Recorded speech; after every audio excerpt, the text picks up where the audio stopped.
Bhoot FM. The night comes alive with Graminphone.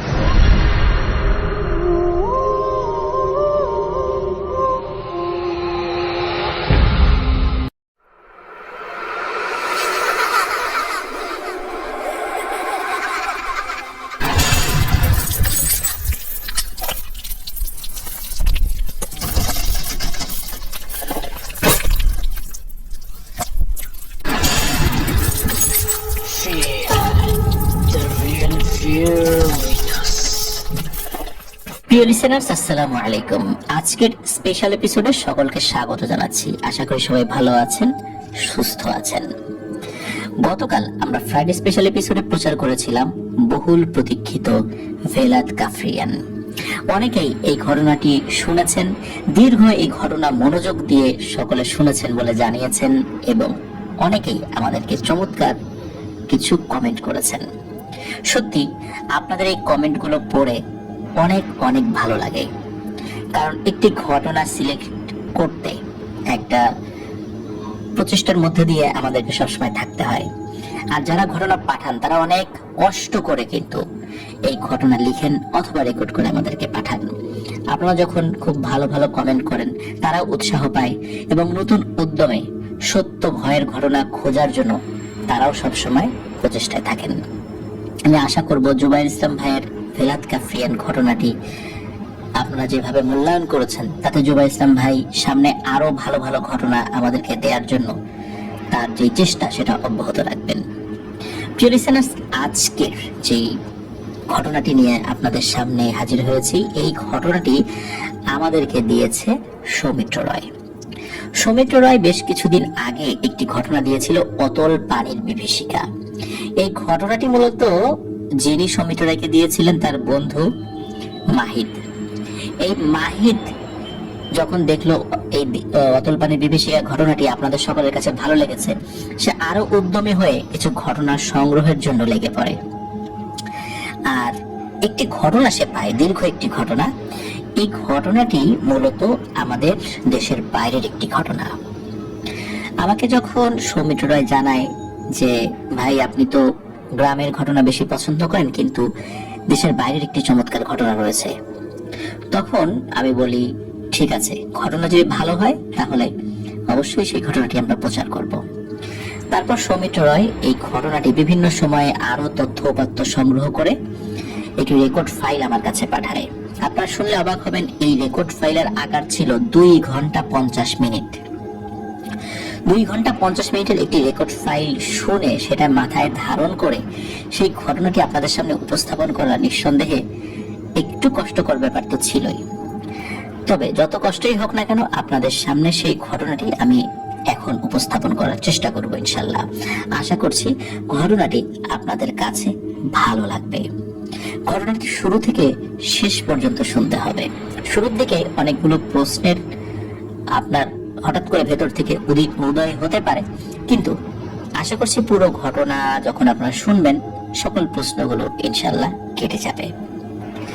প্রিয় listeners, একটি কথা, সেটি হচ্ছে এখন যে ঘটনাটি বলবো এই ঘটনা কিন্তু কানাডার অন্টারিও শহরের একটি জায়গা, সেটার নাম হচ্ছে ল্যাম্পটন। এই ল্যাম্পটন নামক জায়গায় ঘটনাটি ঘটেছিল। এই ঘটনাতে যতগুলো ক্যারেক্টার রয়েছে সবাই ক্রিশ্চিয়ান, আর এখানে কোনো মুসলিম ক্যারেক্টার নেই, কোনো হিন্দু ক্যারেক্টার নেই। আর এই ঘটনার মধ্যে যত ব্যাপারগুলো আসবে সবই খ্রিস্টান ধর্মের কালচার অনুযায়ী আসবে। সুতরাং এখানে কেউ চিন্তা করতে পারেন যে এখানে এই ব্যাপারটা এইভাবে না আসে ওইভাবে আসতে পারতো, কিন্তু এখানে আমাদের পরিবর্তনের কোনো সুযোগ নেই। ঘটনা আমরা যেভাবে পেয়েছি ঠিক সেভাবেই আমরা আপনাদের সামনে উপস্থাপন করব। প্রিয় লিসেনার্স, শুরু করি ঘটনাটি। ঘটনাটি মূলত যিনি দিয়েছেন তিনি কানাডাতে থাকেন, আর তিনি হচ্ছেন এই মাহিদের বন্ধু। একটা সময় একই সাথে লেখাপড়া করতেন, পরবর্তীতে কানাডা চলে যান। তো কানাডা যাওয়ার পরে ওনার সাথে যখন মাহিদের কথা হয়, মাহিদ যখন বলে যে মাহিদ এই হরর ঘটনাগুলো সংগ্রহ করে, তখন তাকে যখন বলা হয় যে তোমাদের ওখানে কোনো ঘটনা আছে কিনা, তখন সে একটি ঘটনার কথা বলে। তখন ঘটনার আংশিক বলার পর তাকে যখন বলা হয় পুরোপুরি ঘটনাটা যেন সে সংগ্রহ করে জানায়, তখন সে পুরোপুরি ঘটনাটি সংগ্রহ করে মাহিদকে জানায়, মাহিদ জানায় সৌমিত্র রয়কে এবং সৌমিত্র রয় রেকর্ড করে আমাকে দিয়েছিল। যে ছেলেটি মূলত এই ঘটনাটি মাহিদের বন্ধুকে দিয়েছিল, সে একজন কানাডিয়ান নাগরিক, আর তার নাম হচ্ছে জোসেফ। আর মাহিদের বন্ধুর নাম হচ্ছে আবিদ, আবিদের বন্ধু হচ্ছে জোসেফ। তো একে অপরের বন্ধু আর কি, ওইভাবে সিরিয়াল করলে আসে আর কি। সৌমিত্র রায়ের বন্ধু মাহিদ, মাহিদের বন্ধু আবিদ, আবিদের বন্ধু জোসেফ। এই জোসেফ মূলত এই ঘটনাটি সংগ্রহ করে দেয়। ঘটনাটির সাল 1980-র দশকে, এক্সাক্ট সালটা জানা যায়নি। স্থান ল্যাম্পটন, অন্টারিও, কানাডা। ওই সময়টাতে কিন্তু এই যে এরকম সোশ্যাল মিডিয়া, ইউটিউব বা এইগুলোর কিন্তু প্রচলন ছিল না। তখন কিন্তু বিভিন্ন জার্নাল প্রকাশিত হতো, ম্যাগাজিন প্রকাশিত হতো, বিভিন্ন পেপার পত্রিকাগুলো প্রকাশিত হতো। সেই সমস্ত পেপার পত্রিকাগুলোতে যারা নিউজ করতেন, খুব ভালো নিউজ করতে পারতেন, সমাজে তাদের বেশ কদর ছিল। অনেক সেলিব্রিটিদের সাথে তাদের ওঠা বসা ছিল, টাকা পয়সার অভাব হতো না। তেমনি একজন ব্যক্তি, একজন জার্নালিস্ট, নাম ছিল স্টিফেন। এই স্টিফেন, এই ভদ্রলোক 25 থেকে 28 বছরের মধ্যে তার বয়স ছিল। নীল চোখ, সোনালী কালারের চুল, প্রায় 6 ফুট উচ্চতা, সুঠাম দেহ। একজন সুদর্শন পুরুষ হওয়ার জন্য বাহ্যিকভাবে যা যা থাকার দরকার, ওনাকে ঠিক তেমনই একজন ব্যক্তি বলে মনে হয়। ওনার আচার আচরণও ছিল খুব ভালো। ওনার স্বপ্ন ছিল উনি বড় একজন জার্নালিস্ট হবেন। উনি জার্নালিস্ট যদিও ছিলেন, কিন্তু ওই সমস্ত দেশগুলোতে জার্নালিস্টের একটা ভালো কদর থাকে। আর ভালো জার্নালিস্ট হওয়ার জন্য খুব গুরুত্বপূর্ণ নিউজ যদি কেউ ছাপাতে পারে, সেগুলো যদি জাতীয় পর্যায়ে গুরুত্ব চলে আসে বা আন্তর্জাতিক পর্যায়ে গুরুত্ব চলে আসে, তাহলে যিনি এটা ছাপিয়েছেন তার গুরুত্বও বেড়ে যায়। উনি কানাডার অন্টারিও শহরের বিভিন্ন জায়গায় একটি রিপোর্ট তৈরির জন্য কাজে নেমে পড়েছিলেন।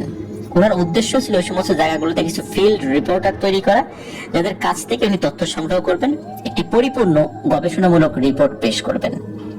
মূলত এই উদ্দেশ্যেই উনি ওনার যে প্রভিন্স, মূলত কানাডাতে কিন্তু বিভিন্ন প্রভিন্স থাকে, অঙ্গরাজ্যের মতো আর কি। তো ওনার যে প্রভিন্স কোনটা ছিল বা অঙ্গরাজ্য কোনটা ছিল সেটি জানা যায়নি। তো উনি এসেছিলেন এই অন্টারিওর ল্যাম্পটনে। এখন এখানে আসার পর তো তাকে একটা জায়গায় থাকতে হবে। উনি মাঝারি মানের একটি হোটেল খুঁজে নেন। তো উনি যখন হোটেলে আসেন তখন সন্ধ্যা পার হয়ে গেছে। আসার পর একটি হোটেলে ঢোকেন। ওই হোটেলটি ছিল দোতলা। তো সেখানে রিসিপশনে যখন আসেন, যে ম্যানেজার তাকে স্বাগত জানান। স্বাগত জানার পর তিনি বলেন যে আপনার এখানে রুম খালি আছে কিনা। নিচতলাতেও রুম ছিল, রিসিপশনের সাইড টাইড দিয়ে, দোতলাতেও ছিল।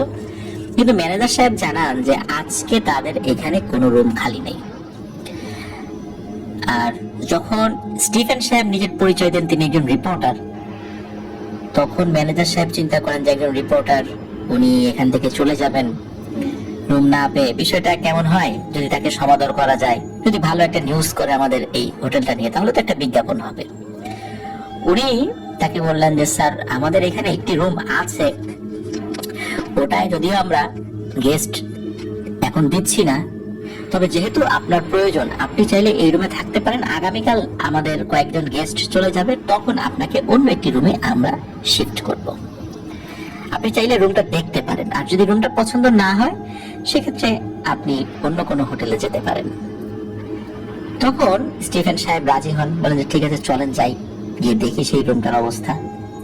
তো রুমটাতে যান। রুমটাতে যাওয়ার পর দেখে গেল না, রুমটা ঠিকঠাকই আছে। সুন্দর একটা খাট রয়েছে, টেবিল রয়েছে, টেবিলের উপর একটা টেবিল ল্যাম্প রয়েছে, একটা সুন্দর জানালা রয়েছে, অসুবিধা নেই তো, বেশ পরিপাটি। তখন এই স্টিফেন সাহেব এই রুমটা পছন্দ করেন এবং বলেন যে ঠিক আছে আমি এখানে থাকবো। এবং ম্যানেজার সাহেব বলেন যে স্যার, তাহলে পরের দিন আপনাকে আমরা অন্য একটা রুমে শিফট করবো, আজকের মতো আপনি এখানে বিশ্রাম নেন। হোটেলের যে বয় ছিল, বয়কে দিয়ে তার খাবার দাবারের ব্যবস্থা করানো হয়। তিনি ক্লান্ত ছিলেন, বেশ জার্নি করে এসছেন, তো উনি ঘুমিয়ে পড়েন। উনি যখন ঘুমিয়ে পড়েছেন, রাত কত বাজে ঠিক ওনার আন্দাজ নেই, স্বপ্নের মধ্যে হঠাৎ করে উনি দেখেন যে উনি ওই বিছানায় ঘুমিয়ে রয়েছেন, ওনার পায়ের দিকে বেশ লম্বা একটি অবয়ব দাঁড়িয়ে আছে, কালো একটি আলখেল্লার মতো পরা, উস্কো খুস্কো চুল, চেহারার মধ্যে একটা সৌন্দর্য রয়েছে, হালকা দাড়ি রয়েছে। এসে স্টিফেনকে বলছে, স্টিফেন মাই চাইল্ড। তো এই শব্দটা বলেন, মানে স্টিফেন আমার সন্তান, যেটা বাংলা করলে যেটা হয় আর কি। তো উনি স্বপ্নের মধ্যে এটা দেখছেন, দেখে কিছু বুঝতে পারছেন না যে এই স্নেহসুলভ হাসি দিয়ে আমাকে বলছে স্টিফেন মাই চাইল্ড, এই লোকটি কে। কিছুক্ষণ পর ঘুম ভেঙে যায়, দেখেন যে আশেপাশে কেউ নাই, বুঝতে পারেন এটা উনি স্বপ্নে দেখেছেন। উনি আবার ঘুমিয়ে পড়েন। স্বপ্নের মধ্যে উনি আর এই টাইপের জিনিস দেখেননি, রাতটা ভালোভাবে কেটে যায়। সকালে ওঠার পর ওই রুমটা তার বেশ ভালো লেগে যায়, কেন জানি ওই রুমের মধ্যে একটা আকর্ষণ কাজ করে তার মধ্যে। এই আকর্ষণটা কেন হলো উনি বুঝতে পারছেন না, মনে হলো এটা তার নিজের বাড়ি, এটা যে একটা হোটেল, হোটেলে একটা রুম, এটা তার মনে হচ্ছে না, মনে হচ্ছে উনি ওনার বাড়িতেই আছেন। সকালবেলা যখন ম্যানেজার সাহেব এলেন যে রাত্রে ঠিকঠাক মতো ঘুম হয়েছে কিনা, এবং সকালবেলা তার কয়েকজন গেস্ট চেক আউট করে চলে গেছেন এবং তাকে অন্য রুমে শিফট করার জন্য মূলত ম্যানেজার সাহেব এসেছেন। ম্যানেজার সাহেবকে স্টিফেন খুব ভালো করেই জানিয়ে দেয় রুমটি তার পছন্দ হয়েছে, তিনি এখানেই থাকতে চান। ম্যানেজার সাহেব কিছুক্ষণ ইতস্তত করে যখন দেখলেন যে ওনার এটা ভালো লেগেছে এবং ওনার ঘুম রাতে ভালোই হয়েছে এটা বলছেন, পরে ম্যানেজার সাহেব রাজি হয়ে যান যে ঠিক আছে স্যার, আপনি এখানেই থাকেন। উনি সকালবেলা বের হয়ে কিছু কাজ করে আবার সন্ধ্যার আগেই রুমে ফেরত আসেন। ফ্রেশ হয়ে রাতের খাবার দাবার সেরে উনি ঘুমিয়ে পড়েন। রাত আনুমানিক 1:30 কি 2টো। উনি স্বপ্ন দেখছেন যে ওই যে সেই অবয়বটি, যে অবয়বটি গতকাল স্বপ্নে এসেছিল, ওই অবয়বটি এবারও তার পাশে এসে দাঁড়িয়েছে। উনি দেখছেন যে উনি ওই বিছানায় শুয়ে আছেন, ওই রুমের মধ্যেই, স্বপ্নের মধ্যে এটা হচ্ছে। ওই অবয়বটি কাছে এসে বলছে একটা স্নেহসুলভ হাসি দিয়ে, Stephen my child come with me, মানে আমার সাথে আসো। এখন স্টিফেন বলছে যে জনাব আপনি কে, আপনাকে তো আমি চিনি না, আপনি কোথা থেকে এসেছেন আমাকে বলবেন কি। তখন এই অবয়বটি স্নেহসুলভ হাসি দেয় এবং বলে, স্টিফেন আমি তোমাকে অনেক কিছু দিতে পারি, আমি সেই সমস্ত বিষয় দিতে পারি যা তুমি চাও, যা তুমি চাচ্ছ আর যেটা তুমি হতে যাচ্ছ। তুমি কি চাও না যে তোমার স্বপ্ন পূর্ণ হোক? স্টিফেন বলে, হ্যাঁ অবশ্যই চাই। বলে, তাহলে আমার কথা শোনো, আমার কথা অনুযায়ী চলো, তুমি যা চাও তাই হবে। এই কথা বলার পর স্টিফেন আবারও জিজ্ঞেস করে, ঠিক আছে বুঝতে পারলাম, কিন্তু আপনার পরিচয়টা কি? তখন ওই অবয়বটি আবার একটা স্নেহসুলভ হাসি দিয়ে বলে, জানবে, খুব তাড়াতাড়ি জানবে। এরপরে স্টিফেনের ঘুম ভেঙে যায়। স্টিফেন ঘুম থেকে উঠে দেখে যে রুমটা ঠিক একই রকম, একটু আগে স্বপ্নের মধ্যে যেরকম দেখেছিল, স্বপ্নের মধ্যে যতটা রাত মনে হচ্ছিল এখন ঠিক একই রকম মনে হচ্ছিল। চোখ মানে খোলা রেখেই উনি এই বিষয়গুলো দেখছিলেন, পার্থক্য শুধু ওই অবয়বটি এখন নেই। পরের দিন যখন ঘুম থেকে ওঠেন, ওই রুমের প্রতি ওনার আরো আকর্ষণ অনুভূত হতে থাকে। মনে হচ্ছে যে এই রুম থেকে উনি এক চুলের জন্য বাইরে যেতে ওনার ইচ্ছে করছে না।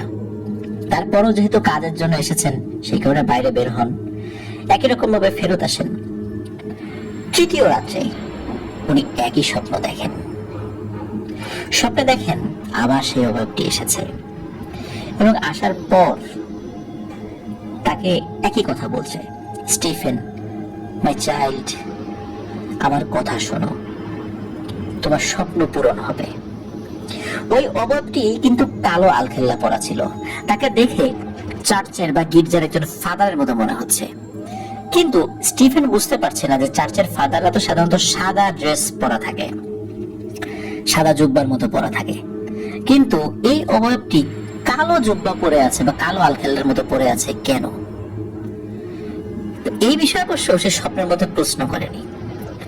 তবে স্বপ্নের মধ্যে ওই অবয়বটি জানায় যে তুমি যদি আমার কথা শোনো তাহলে কিন্তু তোমার স্বপ্ন পূরণ হবে। তুমি ভেবে দেখো, আমি যদি একবার চলে যাই এই সুযোগ কিন্তু তুমি পাবে না। এটা কিন্তু তৃতীয় দিন স্বপ্নে বলছে। তখন স্টিফেন তাকে আরো কিছু প্রশ্ন করে যে আপনি কোথা থেকে এসেছেন, আপনি কেনই বা আমাকে এগুলো দিতে চাচ্ছেন? তখন ওই অবয়বটি বলে যে আমি কোথা থেকে এসেছি সেটা তোমার জানার দরকার নেই, এখন সময় হলে জানতে পারবে। আর তোমাকে আমার ভালো লেগেছে, তোমাকে আমার সন্তানের মতো মনে হচ্ছে, এই কারণে আমি তোমাকে দিতে চাই। এই সুযোগ হাতছাড়া করো না স্টিফেন। এরপরে আবার ঘুম ভেঙে যায় স্টিফেনের। ঘুম ভেঙে দেখে ওই রাতের বেলায় জাস্ট একই রকম, সকাল হয়নি। স্বপ্নের মধ্যে যতটুকু রাত মনে হচ্ছিল এখনো ঠিক ততটুকুই। উনি ঘুম থেকে উঠে একটু পানি খান, বোঝার চেষ্টা করেন স্বপ্ন দেখলেন নাকি বাস্তবে হচ্ছে। ওনার কাছে মনে হলো যে আধো বাস্তব আধো স্বপ্ন। উনি আবার ঘুমিয়ে পড়েন। সকালে উঠে উনি চিন্তা করতে থাকেন যে আমি প্রতি রাত্রে একই স্বপ্ন দেখছি, আসলে ব্যাপারটা কি? আমি কি ঠিক দেখছি নাকি অবচেতন মনে ভুল দেখছি, নাকি এটা জাস্ট আমার কল্পনা থেকেই এই স্বপ্নের সৃষ্টি? কিন্তু তাই বলে প্রতিদিন আসবে? উনি চিন্তা করে যে আচ্ছা আমাকে বলছে যে আমার স্বপ্ন পূরণ হবে, আমি যা চাই তাই হবে, তাহলে কি আমি রাজি হব, তার কথা শুনবো? এরকম চিন্তা ভাবনা করতে করতে একটা সময় স্টিফেন চিন্তা করে যে আমি রাজি হয়ে যাব, কারণ আমাকে আমার স্বপ্নের সেই জায়গাটাতে দ্রুত পৌঁছাতে হবে। আমার অনেক অর্থকরী দরকার, অনেক সেলিব্রিটিরা আমার সাথে দেখা করতে চাইবে, আমাকে দিয়ে রিপোর্ট করাতে চাইবে, অনেক বড় বড় পলিটিশিয়ানরা আমার দিয়ে রিপোর্ট করাতে চাইবে, তাদের সাথে আমি সাক্ষাৎকার নিব, দেখা করব। স্বপ্ন পূরণ হওয়ার জন্য আমাকে তো একটা ভালো মানের রিপোর্ট করতে হবে। একটা করলে হবে না, একাধিক করতে হবে, তাহলে না হয় একটা পর্যায়ে আমি যেতে পারবো। কিন্তু কতদিনে যেতে পারবো তা তো জানি না। যদি আমার স্বপ্ন দ্রুত পূর্ণ হয় এই ফাদারের কথার মাধ্যমে, তার কথা মেনে চলার মাধ্যমে, তাকে তো ফাদারের মধ্যে দেখা যাচ্ছিল, এই জন্য মূলত তাকে একজন চার্চের ফাদার মনে করছিলেন। উনি চিন্তা করেন এবার যদি স্বপ্নে আসে আমি রাজি হয়ে যাব। তবে এরপরে প্রায় 2 রাত স্বপ্নে উনি আর কিছু দেখেননি। তৃতীয় রাত্রে গিয়ে, মানে তৃতীয় রাত্রে মূলত প্রথম দ্বিতীয় তৃতীয় রাত্রে তো 3 রাত দেখেছিল, এরপরে 2 রাত আর দেখেনি যখন উনি ডিসিশন নিয়েছে। ওই 2 রাতের পরের যে তৃতীয় রাত মানে ষষ্ঠ রাতে গিয়ে ওই অবয়বটি আসে। এবার ওই অবয়বটি তাকে বলে স্টিফেন আমি জানি তুমি কি সিদ্ধান্ত নিয়েছো, আমার কথা শুনবে তো? তখন স্টিফেন বলে জি ফাদার, আমি আপনার কথা শুনবো, বলুন আমাকে কি করতে হবে, আমাকে আমার স্বপ্ন পূরণের জন্য আপনি আমাকে কিভাবে সাহায্য করবেন? তখন ওই কালো পোশাক পরিহিত ফাদার বলেন তোমাকে তেমন কিছুই করতে হবে না, আমি তোমাকে আমার 2 জন ভৃত্য দিয়ে যাব, যে তোমার দাস হয়ে থাকবে, তোমার আজ্ঞাবহ গোলাম হয়ে থাকবে। তুমি তাদেরকে যা বলবে তারা তাই করবে, তোমার যত প্রয়োজন আছে তাদেরকে বলবে, সাথে সাথে তারা সেটা পূরণ করবে, আর তাদের কথা অনুযায়ী চলবে। আর তোমাকে 7-8 দিন পরে একটা নির্দিষ্ট সময় আসবে, চন্দ্রগ্রহণের একটি সময়। এই সময়ে তোমাকে কিছু রিচুয়াল করতে হবে, তোমাকে যেভাবে বলা হবে তুমি সেভাবে রিচুয়াল করবে।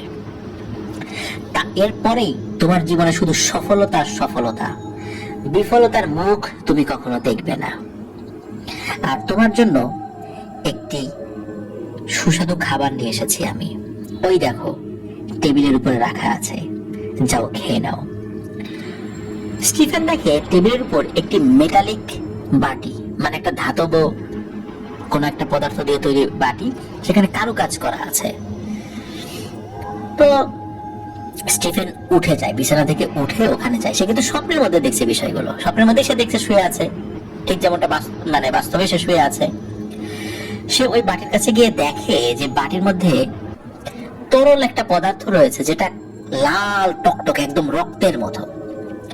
এটা দেখে স্টিফেন বলে যে ফাদার, এই জিনিসটা তো আমি খেতে পারবো বলে মনে হচ্ছে না, এটা তো রক্তের মতো বা রক্তই তো মনে হচ্ছে। তখন সেই অবয়বটি বলে, না স্টিফেন, এটা রক্ত নয়, এটা সুস্বাদু একটি পানীয়, তুমি এটা খাও, তোমার ভালো লাগবে। আর তোমার সাধনা বা রিচুয়াল করার জন্য এই পানীয়টা তোমার জন্য খুবই জরুরি। এখন খাবে কি খাবে না এই বিষয়টা নিয়ে স্টিফেন খুব দ্বিধাদ্বন্দ্বে ছিল স্বপ্নের মধ্যে, কারণ তার কাছে এটা খাবার রুচিতে বাজছিল। এরপরেও কি চিন্তা ভাবনা করে সে খেয়ে নেয়। খাওয়ার পর সে দেখে বা অনুভব করে যে অসাধারণ স্বাদ এই পানীয়ের, এত সুন্দর স্বাদের পানীয় সে জীবনে কখনো খায়নি। আর এটার চমৎকার একটা ফ্লেভার রয়েছে, দেখতে রক্তের মতো মনে হলো, এটা আসলে রক্ত নয়, এটা সত্যি অদ্ভুত একটা পানীয়। পানীয়টি যখন স্টিফেন খেয়ে ফেলে তখন ওই অবয়বটি মুচকি হাসি দেয় এবং হাসি দেওয়ার পর বলে, স্টিফেন, আমি তোমাকে এখন একটি ভার্স মানে একটা পংক্তি মুখস্থ করিয়ে দিচ্ছি, একটা লাইন। এই লাইনটা বলার সাথে সাথে সেই দুইজন ভৃত্য তোমার কাছে চলে আসবে এবং তাদেরকে তুমি যা বলবে তারা তাই শুনবে। তবে ওই ভৃত্য দুটি তোমাকে কিছু পরামর্শ দেবে, সেই অনুযায়ী কাজ করবে আর সেই অনুযায়ী নিজেকে প্রস্তুত করবে। আর নির্দিষ্ট সময়, রিচুয়ালের সময় আমি আসব। ভালো থেকো স্টিফেন। এই বলে হঠাৎ করে ওই অবয়বটি মিলিয়ে যায় আর এরপরে স্টিফেনের স্বপ্নটাও ভেঙে যায়। স্বপ্ন ভাঙার পর স্টিফেন অবাক হয়, কারণ হচ্ছে মাত্র সে যে পানীয়টা খেলো, ওই পানীয় মনে হচ্ছে যে সত্যি সত্যি সে খেয়েছে এবং গলায় যে মিষ্টি মিষ্টি যে অনুভব হয়, স্বাদ লাগে, সেটা হচ্ছে। এবং সে নিজের মুখের নিঃশ্বাসটা হাতের কাছে বের করে সে টের পায়, ফিল করে সত্যি স্বপ্নের মধ্যে যে ফ্লেভারটা সে পেয়েছিল, ওই ফ্লেভারের জিনিসটাই তার মুখের ভেতর থেকে আসছে। এবং সে যে একটু আগে খেয়েছে, তার পেটের মধ্যে সেই পানীয়টা রয়েছে, এটাও সে বুঝতে পারছে।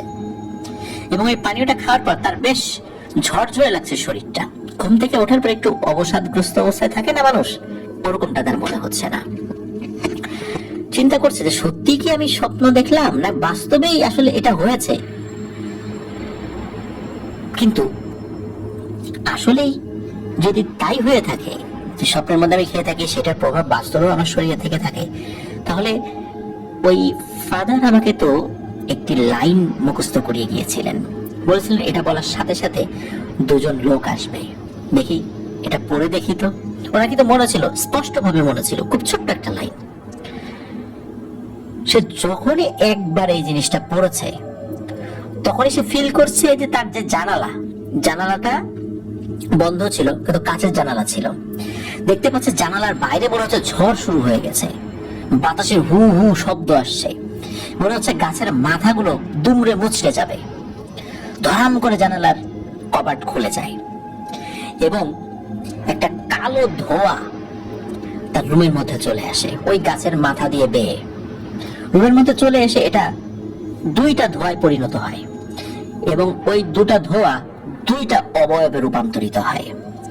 অবয়বগুলোর আকৃতি ছিল 8 থেকে 9 ফুট লম্বা, কালো পোশাক পরিহিত, চেহারা খুবই বিভৎস। এটা দেখে উনি এক চিৎকার দেন, এক চিৎকার সেন্সলেস হয়ে যান।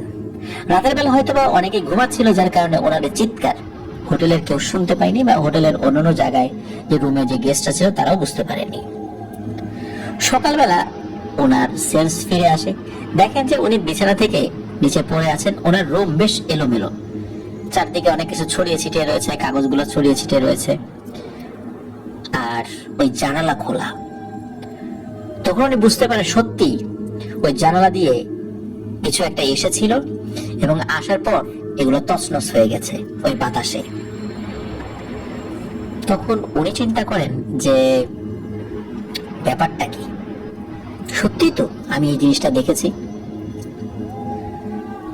উনি ভাবেন যে এখন তো দিনের বেলা, আমি কাজ শেষ করে এসে আবার এই জিনিসটা চেষ্টা করব, সত্যি এই জিনিসটা হয় কিনা আর এরা আসলেই আমার কথা শুনবে কিনা। উনি রাতের বেলা যখন সকলে ঘুমিয়ে গিয়েছে সাহস করে আবার সেই লাইনটা উচ্চারণ করেন। উচ্চারণ করার সাথে সাথে একটা কালো ধোঁয়া ওই গাছের ভেতর থেকে বের হয়ে আসে। ওই পাশে তো বেশ কিছু গাছ ছিল, তবে এবার আর ঝড়ের মতো হয় না, সরাসরি জানালা দিয়ে ঢুকে ওই একটি ধোঁয়া দুটো অবয়বে পরিণত হয় এবং সেই ভয়ানক অবয়ব প্রায় 8 থেকে 9 ফুট লম্বা এসে তাকে কুর্নিশ করে এবং বলে যে জনাব, আপনার হুকুম পালনে আমরা এসেছি, আপনি যা বলবেন আমরা তাই করব, বলুন আপনার কি সেবা আমরা করতে পারি। এদিকে প্রথম দিকে তো এটা দেখে তো স্টিফেন ভয় পাচ্ছিল, কিন্তু পরক্ষণে মনে হয় যে এইরকম কদাকার ভয়ানক এক স্পিরিট, আমরা তো জিন বলি, খ্রিস্টান ধর্মে এগুলোকে বলা হলো স্পিরিট, তো এরকম স্পিরিট এসে আমার সাথে কথা বলছে, আমাকে কুর্নিশ করছে, এত মোলায়েম ভাবে কথা বলছে। কিন্তু মোলায়েম ভাবে তারা কথা বললেও এদের কণ্ঠস্বর ছিল কিন্তু ভয়ঙ্কর। অনেক সময় ভয়ঙ্কর কণ্ঠে কেউ বিনয়ের সাথে কথা বলে যেমনটা শোনা যায় ঠিক তেমনই শোনা যাচ্ছিল। তখন স্টিফেন বলল যে আমাকে ফাদার তোমাদের কথা বলেছে যে তোমরা আসবে, একটা লাইন পড়ার সাথে সাথে তোমরা তাই আসলে, এবং ফাদার আমাকে বলেছে যে একটা রিচুয়ালের কথা এবং তোমরা আমাকে কিছু পরামর্শ দেবে, বলো কি পরামর্শ। তখন ওই দুটা অবয়বের দুইজনই একসাথে বলে, ওরা দুজন একসাথে কথা বলে, একজন আলাদা আলাদা কথা বলে না, একজন যেটা বলে আরেকজন সেটাই বলে, একই সাথে কথা বলে। তারা বলছে যে আমাদেরকে সবসময় রাতের বেলা ডাকবেন যখন কেউ থাকে না, আর আপনি আজকের পর থেকে এই রুম থেকে বের হবেন না, আপনার যত প্রয়োজন আছে আমরা সেটা দেখব, দিনের বেলা তো বের হবেনই না, রাতের বেলাও পারতপক্ষে বের হবেন না, খুব প্রয়োজনে বের হতে পারেন কিন্তু দিনের বেলা কোনো অবস্থাতেই না। এটা হলো আপনার প্রথম পরামর্শ।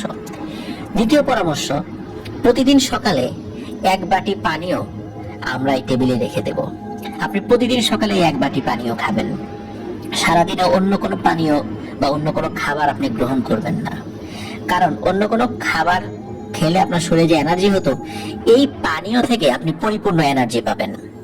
আপনি রাতের বেলা শুধু খাবার গ্রহণ করবেন, আর কিছুদিন পরেই আপনাকে একটি রিচুয়াল করতে হবে। এই রিচুয়ালটা করার পরপরই আপনার জীবনে শুধু সফলতা আসবে। সুতরাং আপাতত এটাই আপনার জন্য পরামর্শ, আপনি এই পানীয়টা খেতে থাকেন আর নিজেকে এইভাবে প্রস্তুত করতে থাকেন। বিভিন্ন সময় কি কি করতে হবে এগুলো আমরা আপনাকে জানিয়ে দেব। আপনার যদি আর কোনো কিছু জানার না থাকে বা আর কোনো কাজ না থাকে তাহলে কি আমরা যেতে পারি? যখন এভাবে বিনয়ের সাথে এই ডেমন দুইটা তার সাথে কথা বলছে তখন স্টিফেনের কাছে ভালোই লাগে এবং তার মধ্যে একটা দম্ভ কাজ করে, একটা অহংকার কাজ করে যে আমি এরকম দুটা ভয়ানক ডেমনের মালিক হয়েছি, তারা আমার দাস, আমি যা বলবো তাই শুনবে, নিজের মধ্যে একটা অহমিকা কাজ করে। ওই দুটা অবয়ব ঠিক যেভাবে এসেছিল আবার দুটা অবয়ব একসাথে হয়ে একটা ধোঁয়ায় পরিণত হয়ে ধোঁয়াটা জানালা দিয়ে বেরিয়ে যায়। সকালবেলা স্টিফেন দেখে টেবিলে সত্যি একটি পাত্রে সেই পানীয় রাখা রয়েছে। পানীয়টা যখন খেয়েছিল স্টিফেন তখন তো স্বপ্নের মধ্যে খেয়েছিল, স্বপ্নের মধ্যে রক্তের মতো মনে হচ্ছিল, বাস্তবে সে যখন দেখলো তখন মনে হলো সত্যি এটা তো রক্ত, আসলেই রক্ত। ওটা খাওয়ার তার রুচি হচ্ছিল না কোনোভাবেই, কিন্তু সে যখন সেটা সুখে দেখে তখন দেখলো চমৎকার একটা ফ্লেভার। এরকম ফ্লেভার আসলে পাওয়া খুবই দুষ্কর এবং এই ফ্লেভারটা সেই ফ্লেভার স্বপ্নের মধ্যে যে ফ্লেভারটা পেয়েছিল এবং খাওয়ার পরে নিজের মুখ থেকেও যে ফ্লেভারটা সে পেয়েছিল এটা হচ্ছে সেই ফ্লেভার।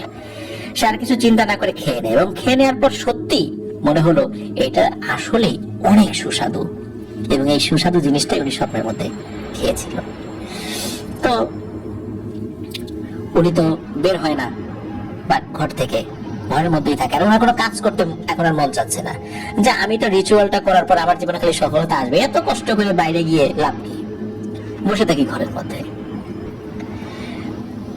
এদিকে কি হয়, উনি তো অত্যন্ত বিনয়ী ভদ্র একজন মানুষ স্টিফেন, কিন্তু স্টিফেন ওনার আচার আচরণের মধ্যে নিজে একটা পরিবর্তন লক্ষ্য করে। উনি খুব রেগে যাচ্ছেন, ওনার আচার আচরণ খুব রুড হয়ে যাচ্ছে, কর্কশ হয়ে যাচ্ছে। কারণ হোটেল বয় বা রুম সার্ভিস যেই আসতো রুমে পরিষ্কারের জন্য, উনি তাদের সাথে খুবই বাজে ব্যবহার করতেন।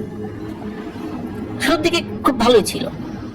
যখন থেকেই ওই অবয়বের দেয়া ওই পানীয় সে পান করে এবং অবয়বের কথায় রাজি হয়ে যায়, তখন থেকেই স্টিফেনের আচরণে পরিবর্তন আসতে থাকে। স্টিফেন নিজেও বুঝতে পারে, কিন্তু মনে হচ্ছে এটা তো হতেই পারে, আমি এরকম ডেমনের মালিক, আমি এরপরে এরকম বড় কিছু হতে যাচ্ছি, আমাকে তো এত বিনয়ী হলে হবে না, একটু রাগ তো হতেই হবে, বেশি বিনয়ী হলে তো মানুষজন পেয়ে বসবে, সুতরাং ঠিকই আছে, আমার আচরণ যেটা আছে ঠিকই আছে, এই চিন্তা করছে। এদিকে তাকে তো সকালবেলা নাস্তা দেয়া হয়, দুপুরবেলা খাবার দেয়া হয়, যেহেতু উনি রুমে আছেন। ওদিকে উনি বলে দেন যে তার সকালে নাস্তা বা দুপুরে খাবার দিতে হবে না। এটা বলে দেওয়ার পরে ওই হোটেল বয় যখন ম্যানেজারকে বলেন যে এই যে রুমে যিনি আছেন উনি তো সকালবেলা নাস্তা এবং দুপুরবেলা খাবার দিতে মানা করেন, তখন ম্যানেজার বলে যে সকালে যদি নাস্তা না করে, দুপুরবেলা যদি খাবার না খায়, উনি তো দুর্বল হয়ে পড়বেন। তখন ম্যানেজার বলে যে ওই হোটেল বয় বলে যে ওনাকে দেখে তো দুর্বল বলে মনে হচ্ছে না, যেহেতু উনি চাচ্ছেন না আমরা না দেই। তখন ম্যানেজার আবার বললেন যে না না, তা কি করে হয়, এবার একজন গেস্ট যদি না খেয়ে অসুস্থ হয়ে পড়ে তাহলে আমাদের হোটেলের বদনাম হবে, তুমি দুপুরবেলা খাবার নিয়ে যেও। তো হোটেল বয় উনি দুপুরবেলা খাবার নিয়ে গেছেন। দুপুরবেলা খাবার নিয়ে যাওয়ার সাথে সাথে স্টিফেন তো একদম অগ্নিমূর্তি হয়ে যায়। যাই, তোকে না বলছি যে খাবার না নিয়ে আসতে, আমাকে বিরক্ত করছিস কেন? তোকে না বললাম যে দুপুরবেলা আমি খাবার খাবো না, রাতের বেলা খাবার নিয়ে আসতে, তুই কেন আসলি?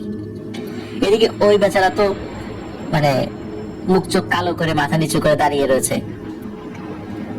এর মধ্যে কি হয়, স্টিফেন গিয়ে ওর কলার ধরে সজোরে এক পাশ থেকে আরেক পাশে ছুঁড়ে মারে। ওর শরীরে এত শক্তি কিভাবে আসলো স্টিফেন নিজেও বুঝতে পারে না। ওই ছেলেটি আর এক পাশে গিয়ে প্রচন্ড জোরে আঘাতপ্রাপ্ত হয় এবং মাথাটা দেয়ালের সাথে লাগে। মাথার এক পাশ ফেটে দরদর করে রক্ত পড়তে শুরু করে। সে প্রচন্ড জোরে এক চিৎকার দেয়। তার চিৎকারে নিচ থেকে ম্যানেজার চলে আসে। আশেপাশের রুমেরও কয়েকজন বাইরে বের হয়ে আসে যে কি হয়েছে কি হয়েছে। এখন ম্যানেজার এসে দেখে যে ওর এই অবস্থা, দ্রুত তাকে বের করে নেয়। ওইদিকে গেস্টরা বুঝতে পারেনি যে আসলে ঘটনাটা কি। তখন ম্যানেজার একটা বুঝ দিয়ে দেয় যে ছেলেটা হয়তো বা একটু বেয়াদবি করেছে আর উনি রেগে গিয়েছে, এটা কিছু না, আপনারা আপনাদের রুমে যান। তো অন্যান্য গেস্টরাও তাদের রুমে চলে যায়।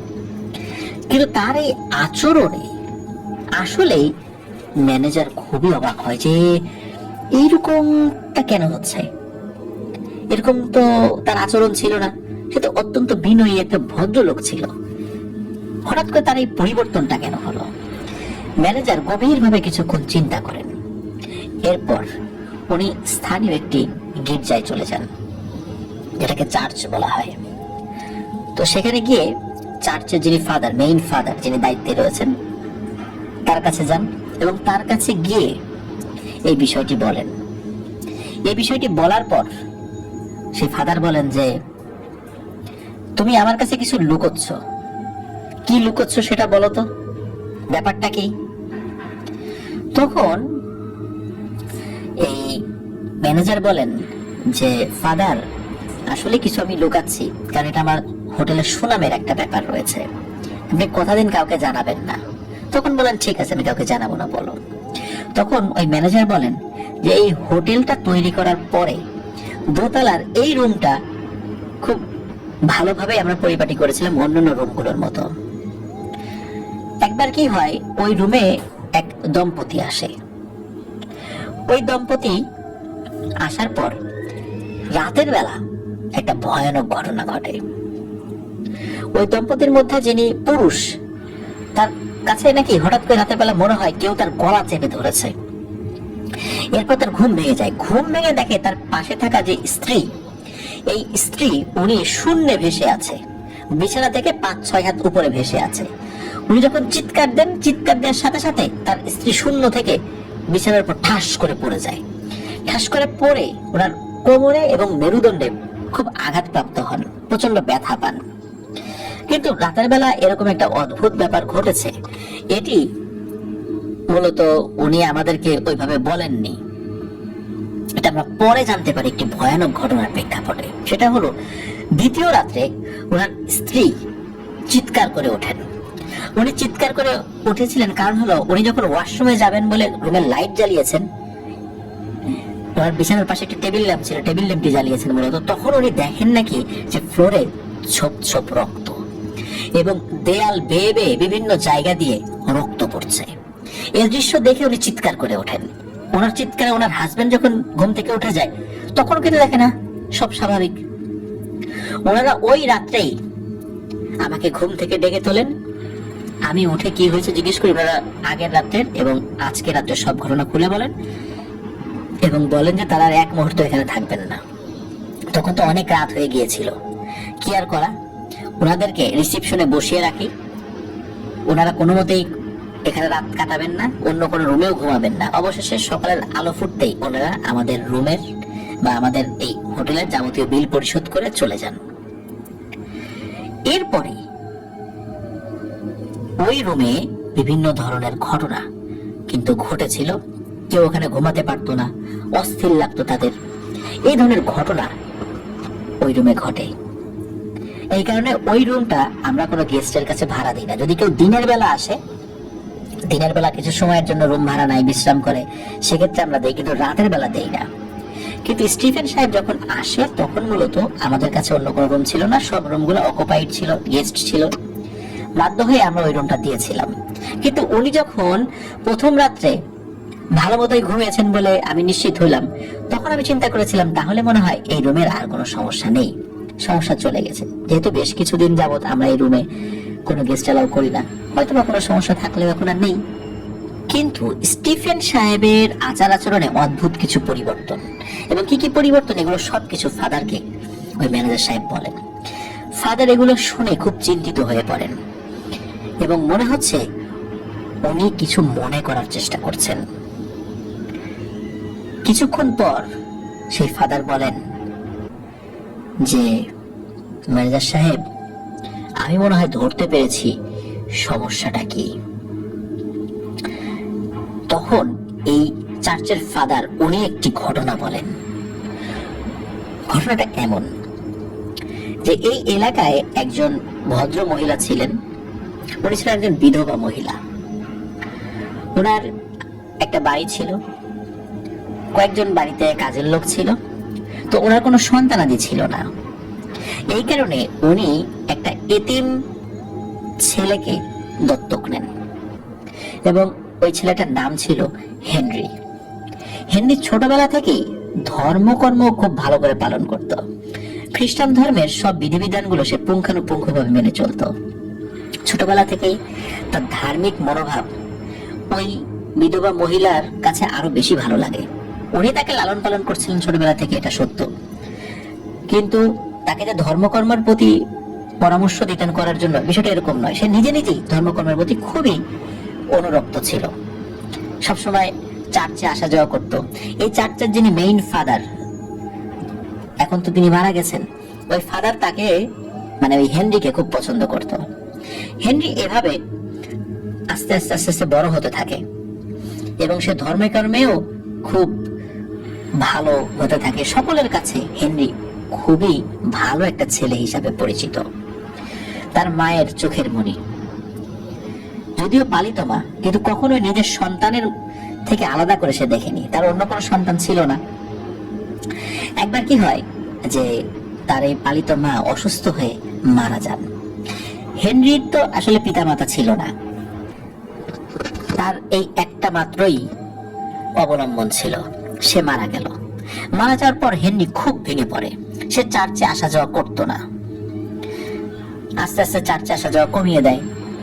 এর মধ্যে কি হয়েছিল, হেনরিকে কিন্তু চার্চের ফাদার হিসাবে নিয়োগ দেওয়া হয়েছিল। কারণ হেনরি বয়সে যুবক হলেও আস্তে আস্তে সে যুবক হয়ে গেছে, কিন্তু চার্চের ফাদার হওয়ার জন্য বেশ ভার বয়সের লোক লাগে, মানে একটু মধ্যবয়স্ক মিনিমাম।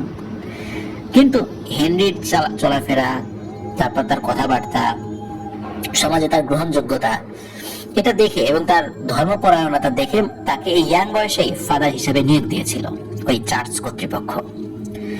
সে চার্চে থাকতো না, সাধারণত ফাদাররা চার্চেই থাকে, যেহেতু তার মা জীবিত ছিল এই জন্য সে চার্চের অনুমতি নিয়ে বাড়ি থেকেই চার্চে আসা যাওয়া করতো, যেহেতু বাড়ি খুব কাছাকাছি ছিল।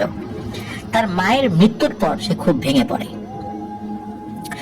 আর চার্চে আসাটাও তো সে কমিয়ে দেয়। এখন এই বিষয়টা কিন্তু মোটামুটি স্বাভাবিকভাবে নিয়েছেন যে সে হয়তো বা শোকে বিহ্বল হয়ে পড়েছে, এই জন্য সে চার্চে আসা যাওয়া করছে না। এরপর আবার চার্চে আসা যাওয়া শুরু করে, রেগুলার হয়। হঠাৎ করে হেনরির মধ্যে কিছু পরিবর্তন লক্ষ্য করে ফাদার, অন্য যারা ফাদাররা ছিলেন আর কি। দেখেন যে হেনরি আগের মতো অতটা কথা বলে না, অতটা মানুষের সাথে মেশে না, কেউ কোনো সমস্যা নিয়ে আসলে সে খুব একটা কথা বলে না, এড়িয়ে যেতে চায়। আর সে চার্চে একদিন আসে তো 2 দিন আসে না। তো বিষয়গুলো আসলে তারা শুরুর দিকে অতটা খুব যে বিবেচনা করেছেন বিষয়টা এরকম না, মনে করেছেন তার একমাত্র অবলম্বন হারিয়ে যাওয়ার কারণে সে মানসিকভাবে বিপর্যস্ত, এই কারণে এরকমটা হয়েছে। ওই বাড়িতে তার মায়ের স্মৃতি রয়েছে, এই জন্য সে বেশি সময় ওই বাড়িতেই থাকতে চায়। কিন্তু একটা ব্যাপার হলো, হেনরি ওই বাড়িতে থাকা যে কাজের লোকগুলো সকলকে বিদায় করে দিয়েছিলেন।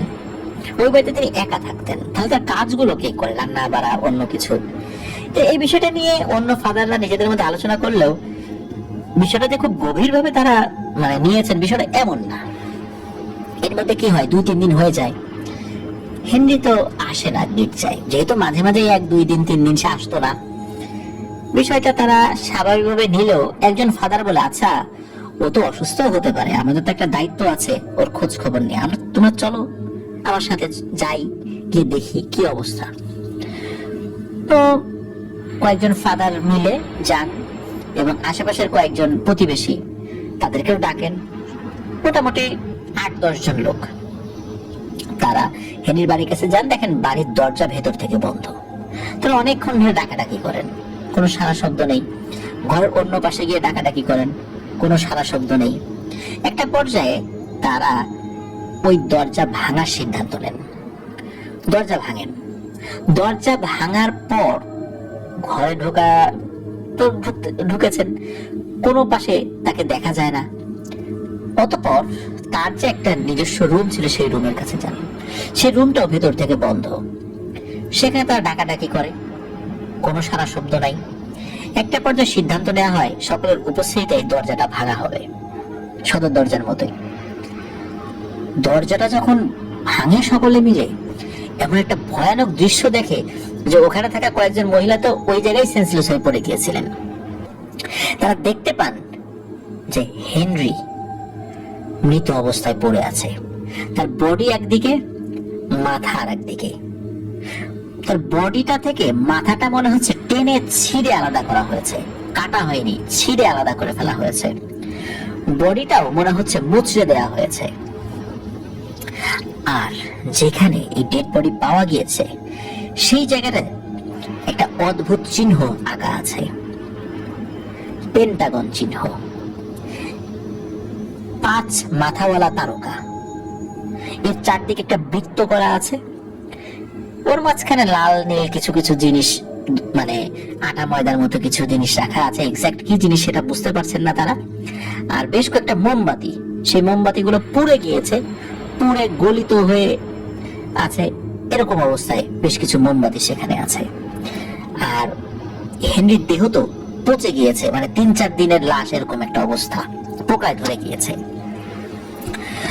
দ্রুত পুলিশকে খবর দেওয়া হয়, পুলিশ আসেন। কিন্তু পুলিশ আসার আগে ওইখানকার যিনি মেইন ফাদার ছিলেন, তিনি অন্যান্য যারা তার যে আশেপাশের লোক ছিল তাদেরকে বলেন যে পুলিশ আসার আগে দ্রুত এই যে চিহ্নটা, এইটা একটু তোমরা মুছে ফেলো। তখন জিজ্ঞেস করেন যে এটা মুছবো কেন? তখন বলেন যে একজন গির্জার ফাদার, উনি এরকম একটা চিহ্ন এঁকে কি কাজ করছিলেন এটা কিন্তু কারো বুঝতে বাকি থাকবে না। উনি যে শয়তানের অনুসারী হয়ে গিয়েছিলেন, শয়তানকে ডাকতেন, শয়তানের সাথে চুক্তি করে কোনো একটা কিছু অর্জন করার চেষ্টা করছিলেন, এটাই তার প্রমাণ।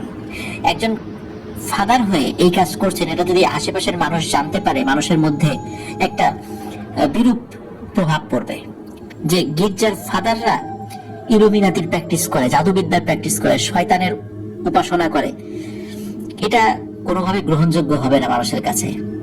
আমরা বিতর্কিত হয়ে যাব, কারণ তার এই কাজের সাথে তো আমরা যুক্ত না, অন্তত এতটুকু মুছে ফেলো। তখন ফাদারের নির্দেশে তারা সেটা মুছে ফেলে, কিন্তু জায়গায় জায়গায় কিছু ছোপ ছোপ রক্ত ছিল, শুকিয়ে একদম কালো হয়ে গিয়েছিল। সেই জিনিসগুলো খুব একটা তারা বুঝতে পারেনি। ইতিমধ্যে পুলিশ আসে, পুলিশ অফিসারকে সেই ফাদার অনুরোধ করেন যে আপনি আপনার মতো করে নিরপেক্ষ তদন্ত করুন, যারা হত্যা করেছে তাদেরকে খুঁজে বের করার চেষ্টা করুন, কিন্তু একটা বিশেষ অনুরোধ যে এইখানে যে জিনিসগুলো আমরা দেখেছিলাম সেটা বাইরের কাউকে বলবেন না, কারণ বললে মানুষের মধ্যে সেই বিতৃষ্ণা, একটা বিরূপ চিন্তা ভাবনা আসতে পারে। পুলিশ অফিসারও বিষয়টা খুব বিবেচনার সাথে গ্রহণ করেন ফাদারের কথা, এবং উনিও বুঝতে পারেন যে ঠিক আছে, মৃত্যু কিভাবে হয়েছে এটা আমরা তদন্ত করব, কে মেরেছে এটা তদন্ত করার চেষ্টা করব, আর খুনিকে খুঁজে বের করব, কিন্তু উনি যে কাজটা করছিলেন সেই বিষয়ে আমরা কাউকে বলবো না সঙ্গত কারণে। পুলিশ তদন্ত করে, কিন্তু তদন্ত করে কাউকে পায়নি যে কে এই কাজটা করলো, কোন তদন্ত করে এর কোনো সুরাহা হয়নি। এটা একটা আনসলভড মার্ডার কেস হিসেবেই থেকে যায়, ফাইলটা ক্লোজ হয়ে যায়। হেনরি ওই বাড়িতে মারা গিয়েছিলেন, ওই বাড়িটা এখন কি হবে? কারণ হচ্ছে যে এটার যিনি মালিক, যিনি ভদ্র মহিলা, আগে মালিক ছিল তার স্বামী, স্বামী মারা যাওয়ার পরে উত্তরাধিকার সূত্রে সেই মহিলার বাড়িটি পায়। মহিলার মৃত্যুর পরে ওই বাড়ির মালিক হয় হেনরি, কিন্তু হেনরি যখন মারা যায় এই বাড়ির মালিক হবে কে? কানাডিয়ান আইন অনুযায়ী ওই মহিলা দূর সম্পর্কের এক আত্মীয়, তিনি এটার মালিক হন।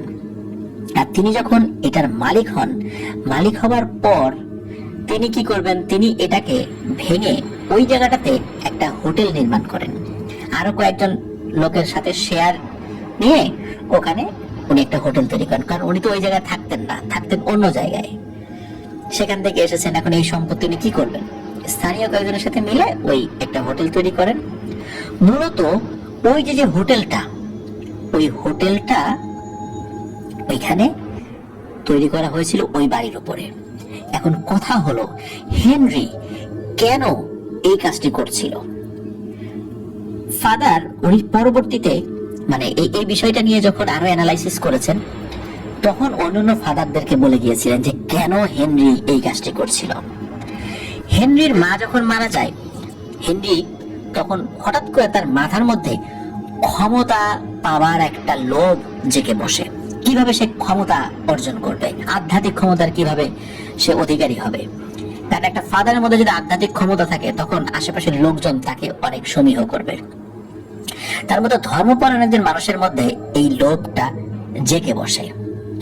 সে যখন নিজে থেকে কিছু রিচুয়াল শুরু করে যে এটার মাধ্যমে আমি কোন ডেমনকে আহ্বান করব, কোন ডেমন আসলে তার কাছ থেকে আমি ক্ষমতা নিব, তাকে বশীভূত করে সে কিছু কিছু জিনিস চর্চা করতে করতে হঠাৎ করে একটা ডেমনকে সে নিয়ে আসতে সক্ষম হয়।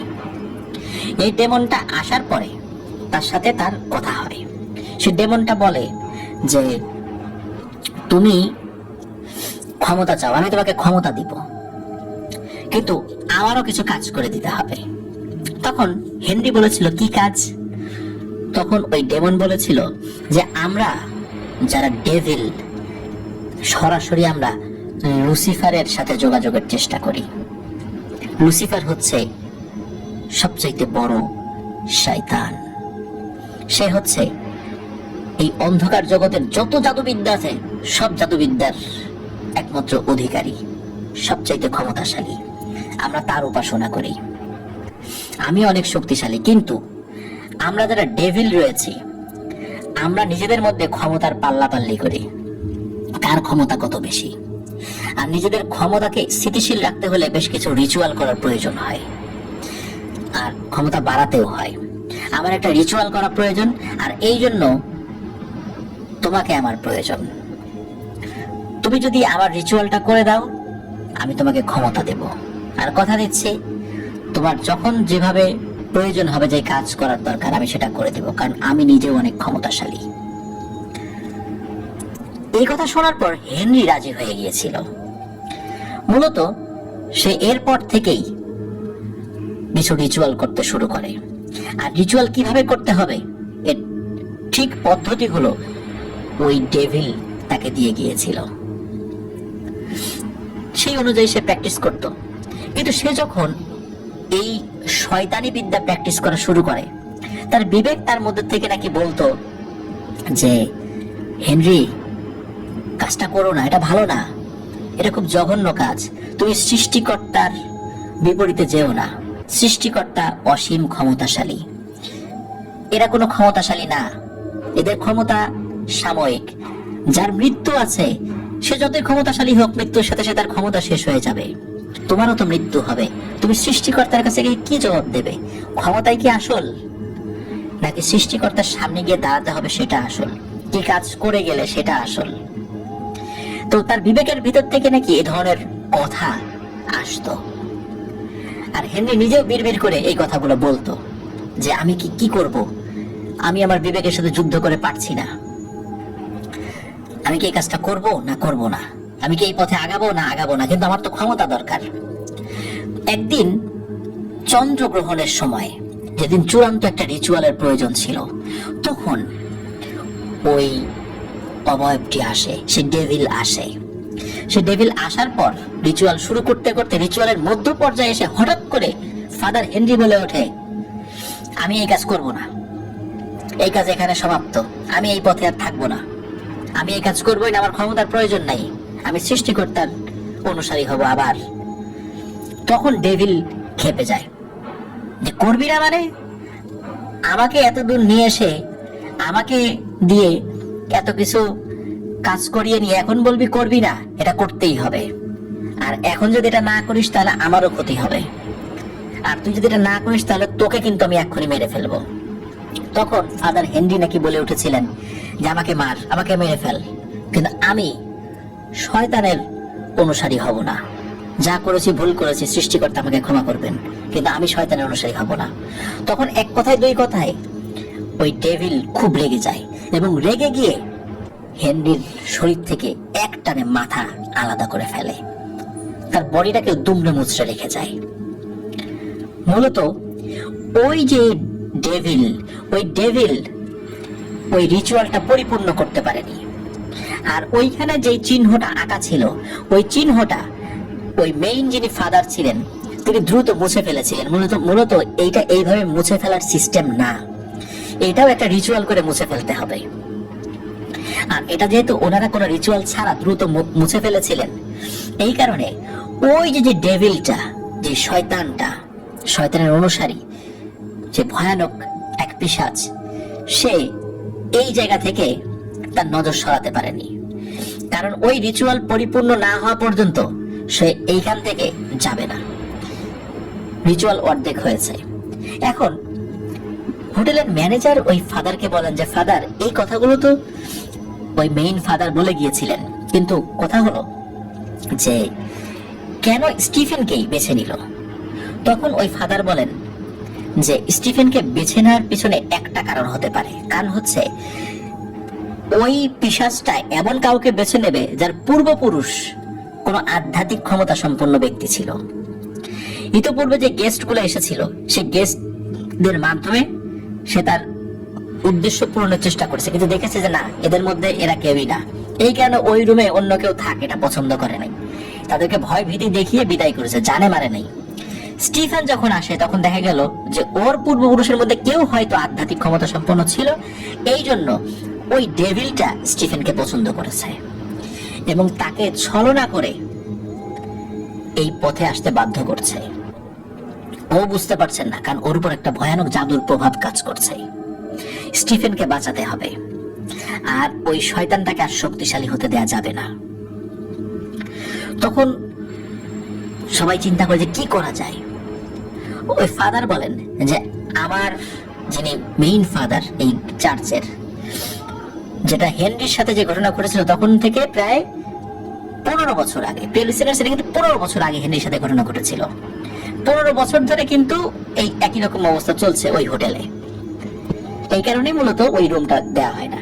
এখন ওই ফাদার তো মারা গিয়েছেন, যিনি মেইন ফাদারের দায়িত্বে এখন আছেন, তো উনি বলছেন যে আমার যতটুকু ক্ষমতা রয়েছে আমি চেষ্টা করব, আমাদের ধর্মে যে রিচুয়াল রয়েছে সেই অনুযায়ী আমি এক্সরসিজম করব, দেখি সৃষ্টিকর্তা আমার উপর সহায় হন কিনা।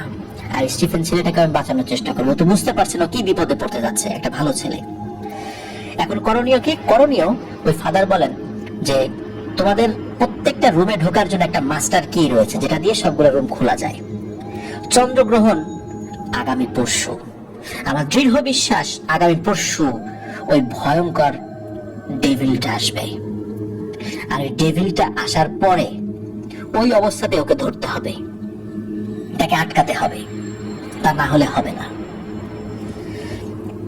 তখন ম্যানেজার সাহেব চলে যান, অপেক্ষা করতে থাকেন।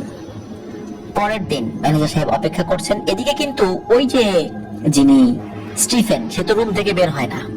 তাকে ভয়ে ভয়ে রাতের বেলা শুধু ম্যানেজার যায় খাবার দিয়ে আসে, অন্য কোনো বয় যায় না তার রুমে খাবার দিতে। ম্যানেজার সাহেব দিয়ে আসেন এবং দেখেন যে তার উস্কো খুস্কো চেহারা, মনে হচ্ছে খুব চিন্তা করছে কোন একটা বিষয় নিয়ে, খুব রুক্ষ মেজাজ, সে যে বিনয়ী স্বভাবের, এটা দেখে মনেই হওয়ার কোনো উপায় নাই। দুদিন পর চলে আসে সেই কাঙ্ক্ষিত চন্দ্রগ্রহণের রাত। রাত আনুমানিক 1টার দিকে ফাদার আরো কয়েকজন তার সহযোগী নিয়ে হাজির হন বাইরে থেকে। ওই সময় কিন্তু রুমে অন্যান্য গেস্টরা ছিল, তারা তাদের মতো ঘুমিয়ে রয়েছে। তখন ফাদার, তার সাথে আরো 3-4 জন এবং হোটেলের ম্যানেজারকে বলেন যে এখন দরজা খোলো। আর ওদিকে কি হচ্ছে? ওদিকে স্টিফেন সে প্রথমে মন্ত্র পড়ে। মন্ত্র পড়ার পর ওই যে দুইটা ডেমন এবং ডেভিলের পার্থক্য রয়েছে, যেমন ডেভিল অপেক্ষাকৃত শক্তিশালী, ডেভিলের আন্ডারে ডেমন থাকে। তো ওই দুটা ডেমন এসে স্টিফেনকে কুর্নিশ করে এবং বলে যে আপনার খেদমতে আমরা হাজির, আপনি শুরু করুন। আজকে আপনাদের একটা কাঙ্ক্ষিত সময় আসতে যাচ্ছে, আমার প্রভু তার জন্য একটা কাঙ্ক্ষিত সময়, আর আপনার জন্য কাঙ্ক্ষিত সময়। এরপরে শুধু আপনি সফল হবেন, সফলতা সফলতা। প্রভু? কিসের প্রভু? তোমাদের প্রভুকে? তখন ওই দুটা ডেমন বলে আমাদের প্রভু আমাদেরকে এখানে পাঠিয়েছেন, আপনি যাকে ফাদার বলেন তিনি আমাদের প্রভু। তখন উনি বলেন যে ফাদার? উনি তো ফাদার, উনি তো চার্চের একজন ফাদারের মতো মনে হয়, তো উনি কিভাবে এরকম আপনাদের ইয়ে হবে আর কি, আপনার প্রভু হবে কিভাবে? তখন বলে যে সময় হলে জানতে পারবেন, আপনি আপনার কাজ শুরু করুন। এর মধ্যে কি হয়, উনি তো রিচুয়াল শুরু করেছে, ঠিক ওই যে যেই দুটো ডেমন যেভাবে দেখিয়ে দিয়েছে সেইভাবে একটা তারকার মতো, যে তারকার মাথা 5টা, পেন্টাগন এরকম একটা তারকার মতো এঁকেছে, চারদিকে একটা গোল বৃত্তর মধ্যে সেই তারকাটা। এরপরে কিছু গুঁড়ো পাউডারের মতো, সেটা কিসের পাউডার এটা বলতে পারে না, ওই দুইটা ডেমন তাকে হাতে দেয়। সে ওই অনুযায়ী কিছু মন্ত্র শিখিয়ে দেয়, সেগুলো জপতে থাকে। স্টিফেন জপতে থাকে, জপতে হঠাৎ করে পেছন থেকে মনে হলো কেউ একজন এসেছে এবং পেছন থেকে বলে ওঠে, স্টিফেন, মাই সান। তখন স্টিফেন ঘুরে তাকায়, দেখে যে সেই অবয়বটা যাকে এইবারই প্রথম সে স্বপ্নের বাইরে বাস্তবে দেখছে। বাস্তবে দেখে বলে, ও ফাদার, আপনি এসেছেন? তখন বলে, হ্যাঁ আমি এসেছি। আর ওই দিকে দুটো ডেমন দাঁড়িয়ে ছিল, সে ডেমন দুটো বলছে, কুর্নিশ করে বলছে, welcome the Lord of darkness. তখন স্টিফেন বলছে, লর্ড অফ ডার্কনেস মানে উনি তো ফাদার। তখন ওই দুটো ডেমন বলছে যে আপনার কাছে ফাদার, কিন্তু উনি লর্ড অফ ডার্কনেস, অন্ধকারের সম্রাট। তখন স্টিফেন চিন্তা করে, কি ব্যাপার, অন্ধকারের সম্রাট মানে এটা কি, আমি কি করছি এটা? আর ওই সময়ে ওই যে ফাদার এবং ম্যানেজার ওনারা রুমের দরজা খুলে ঢুকে পড়েন ভেতরে। ঢুকে পড়ার সাথে সাথে ফাদার যিনি ঢুকেছেন তিনি বলে ওঠেন, ফাদার হেনরি, আপনি এখানে? আসলে ওই যেই ফাদার কালো ড্রেস পরা যাকে স্টিফেন দেখছিল, সে ফাদার হেনরির চেহারায় বারবার স্বপ্নে স্টিফেনের কাছে এসেছে এবং এখনো সে ফাদার হেনরির চেহারায় এসেছে। তার চেহারাটা ছিল খুব সুদর্শন, স্বাভাবিক। যখন ওই ফাদার বলেছে, ফাদার হেনরি আপনি, সাথে সাথে ওই ফাদার হেনরির চেহারা পরিবর্তন হতে থাকে। পরিবর্তন হতে হতে আকার আকৃতিও বেশ কয়েক ফুট লম্বা হয়ে যায়, ভয়ানক এক চেহারায় পরিণত হয় এবং বলে, ওই বোকা ফাদার হেনরির কথা বলছো? ওকে তো আমি অনেক আগে শেষ করে দিয়েছি। আমার অসমাপ্ত কাজ এখন আমি স্টিফেনকে দিয়ে শেষ করব, আর তোমরা এসেছো আমার কাজে বাধা দিতে। বলো কিভাবে মরবা? তোমাদের প্রত্যেককে আমি মারবো, একটাকে এখান থেকে জীবিত ছাড়বো না, কারণ জীবিত ছাড়লেই আমার সমস্যা। তো এই কথাগুলো বলছে আর ভয়ানক চেহারা ধারণ করে। আর এই যে ভয়ানক চেহারা ধারণ করেছে স্টিফেন, ওই ভয়ানক চেহারা দেখে ওইখানে সেন্সলেস হয়ে পড়ে গেছে, তার আর কিচ্ছু স্মরণে নাই। ঘটনা ঘটা শুরু হয়। ঘটনা হলো, ওই ফাদার তিনি তার ধর্মের নিয়ম অনুযায়ী কাজ শুরু করে দেন, গির্জার হোলি ওয়াটার ছিটিয়ে দেন। তিনি তার অনুগতদেরকে বলেন যে বাইবেল থেকে দ্রুত তেলাওয়াত করা শুরু করো। বাইবেল থেকে তার যারা শিষ্যরা কয়েকজন এসেছিল তারা শুরু করে দেয় বাইবেল থেকে তেলাওয়াত করা। তখন দ্য লর্ড অফ ডার্কনেস উনি বলে ওঠে যে এসবে কিচ্ছু হবে না, এই হোলি ওয়াটার, এসব তন্ত্রমন্ত্র, বাইবেলের এই সমস্ত পাঠ দিয়ে আমাকে তোরা আটকাতে পারবি না, দেখ তোদেরকে আমি কি করি। এদিকে ওই যে ম্যানেজার যিনি, উনিও এখানে অজ্ঞান হয়ে পড়ে গেছে এই দৃশ্য দেখে, যে সর্বনাশ হচ্ছেটা কি। তখন খপ করে যে মেইন ফাদার যিনি এসেছেন তার গলা চেপে ধরে, গলা চেপে ধরে বলে যে ফাদার হেনরিকে আমি যেভাবে মেরেছি এখন তোকে মারবো, তুই তো বললি না কিভাবে মরতে চাস, তাহলে আমি তোকে মারি আমার ইচ্ছা মতো। এমত অবস্থায় যেটা হয় সেটা হলো, ওই যে রুমের জানালা ছিল, যে জানালা দিয়ে ডেমন গুলো প্রবেশ করত, হঠাৎ করে আকাশ থেকে একটা ছোট্ট আলো এসে ঠাস করে গায়ে লাগে হচ্ছে এই যেই অবয়বটা, যে ফাদার হেনরির চেহারা ধরে এসেছিল। আর লাগার সাথে সাথে সে ছিটকে পড়ে যায়, প্রচন্ড জোরে আর্তনাদ করে ওঠে। আর ওই যে দুটো ডেমন ছিল, ওই ডেমন দুটো অদৃশ্য হয়ে যায়। আর ওই যে অবয়বটি, যে ডেভিল, যেটা ডেভিলটা বলে ওঠে, আজকের মতো আমি চলে যাচ্ছি, আমি আবার আসবো, আমি আবার আসলে তোরা বাঁচতে পারবি না। মুহূর্তের মধ্যে ওই ডেভিলটা মিলিয়ে যায়। আল্লাহর অশেষ রহমতে কিন্তু প্রিয় লিসেনার্স, ওইখানে কোনো প্রাণ হানি হয়নি, সকলেই বেঁচে যায়। সকালবেলা স্টিফেনের আচার আচরণ দেখে সকলেই তো অবাক, আবার সেই আগের স্টিফেন, সেই নরম আচরণ। স্টিফেন বলে, আচ্ছা আমার কি হয়েছিল? আমার তো কিছুই মনে নাই, আমি কি ঘুমিয়েছিলাম? স্টিফেন গত 3-4 দিন ধরে আসলে কি হয়েছে এটা তার মনেই নাই, সে একটা ঘোরের মধ্যে ছিল। আর স্টিফেনকে দিয়ে মূলত ওই রিচুয়ালের যে বাকি অংশ সেটা শক্ত করতে চেয়েছিল ওই দ্য লর্ড অফ ডার্কনেস, অন্ধকারের সম্রাট, কিন্তু সেটা পারেনি।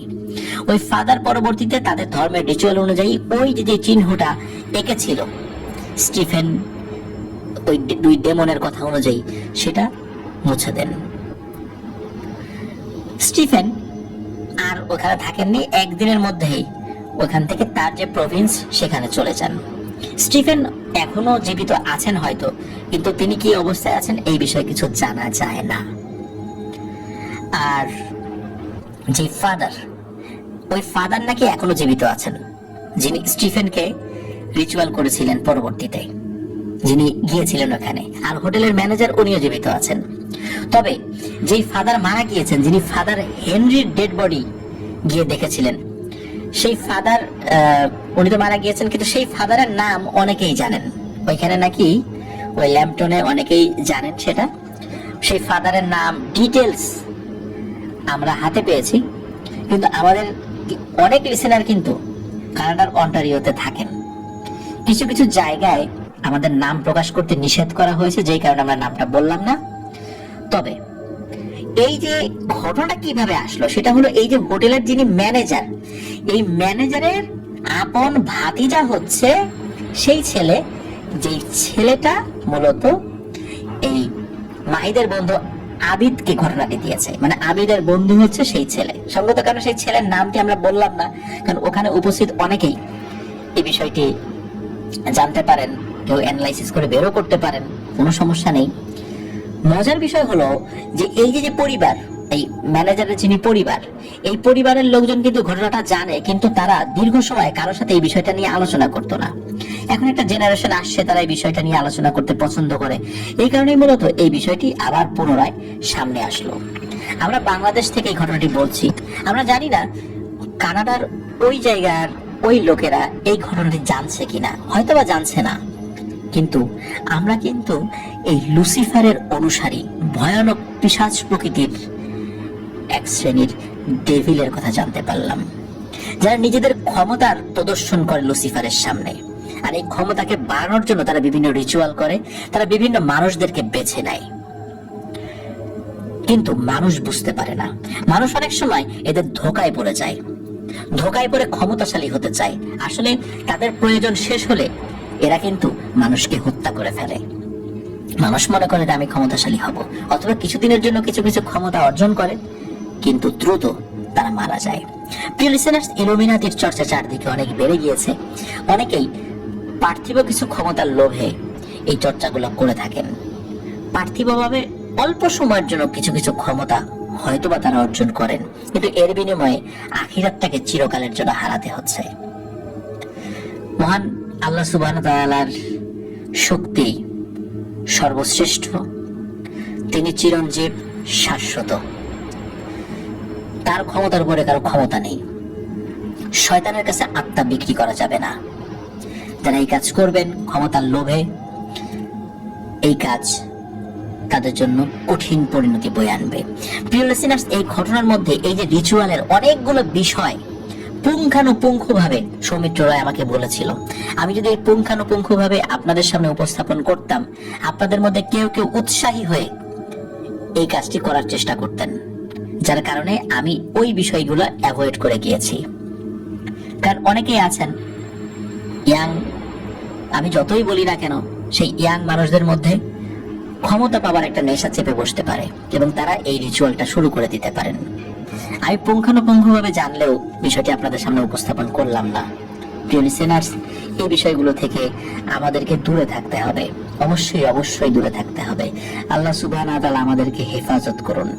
প্রিয় লিসেনার্স, দীর্ঘ একটি ঘটনা পুঙ্খানুপুঙ্খভাবে বর্ণনা করেছিল, আমি ঘন্টাখানেকের মধ্যে সেটা শেষ করলাম। তবে আমি মেইন কোনো জিনিস আপনাদের সামনে উপস্থাপন করতে বাদ রাখিনি বলে আমার একটা বিশ্বাস। Are the Lord of darkness, এটি একটি বিস্ময়কর ঘটনা।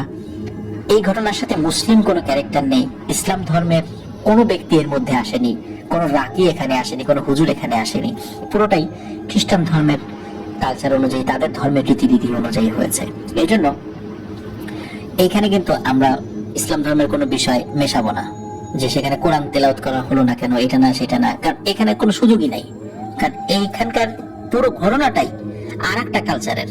আমরা অনেকেই দেখি যে এই ধরনের কমেন্ট করেন আমাদের কমেন্ট সেকশনে, এটা কিন্তু উচিত না। আমাদেরকে দেখতে হবে যে ওটা কোন কালচারে হয়েছে। যেই কালচারে হবে তা তো সেই অনুযায়ী তারা সেখান থেকে বাঁচার চেষ্টা করবেন, তাই না?